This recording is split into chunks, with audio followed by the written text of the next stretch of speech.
So for this tangle, started with an orb, and then I put a little wavy something around the orb. And then in 4 different directions, I put some muka and hollis. You don't need to know the names of the tangles because I'm going to draw them and you'll be able to follow along. And then I added a tangle in between. So in this video, I don't want you to focus so much on what the name of the tangles are, that kind of a thing. I want you to just enjoy the whole process of enjoying the tangle and what it is to you, what it means to you, because there are even times where Rick and Maria will say they don't remember all the names to the tangles. So for me, the way I teach the Zentangle method, it's more important for you to start with gratitude, appreciation, take a moment to center yourself, and then throughout the whole time you're tangling, focusing on your breath.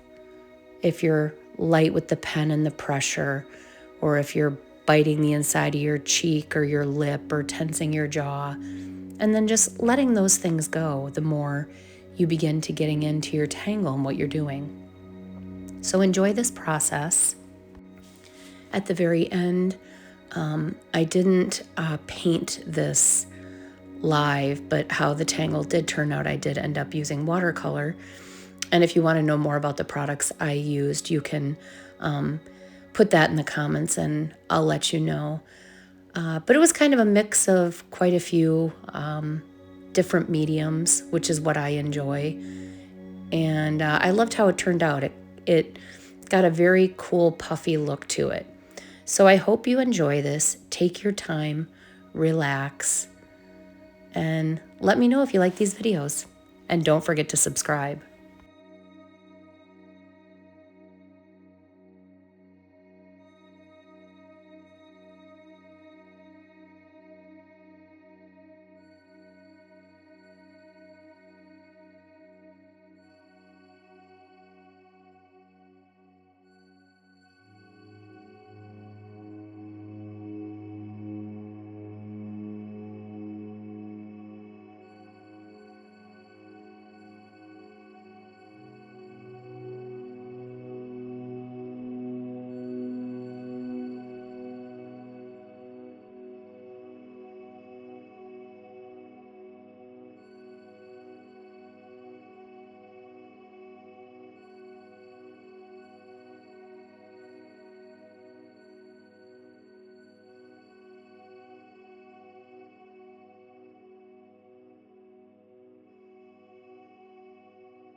The music is brought to you by the Plant Wave.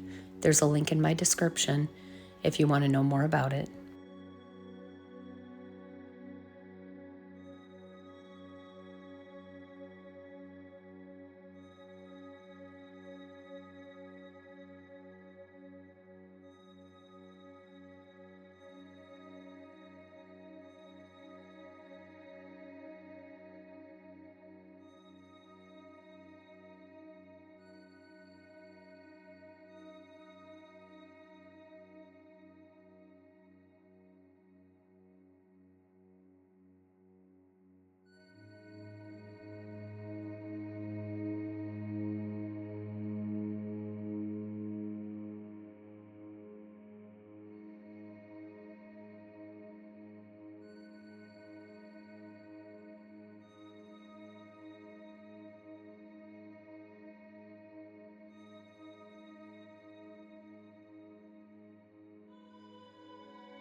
And here we go. I hope you loved this. Again, if you want to know more about the specific watercolors I used, please ask me in the comments and I'll send you to these specific watercolors that I used. And I hope you enjoyed this. Please don't forget to subscribe and check out my other videos. Until next time.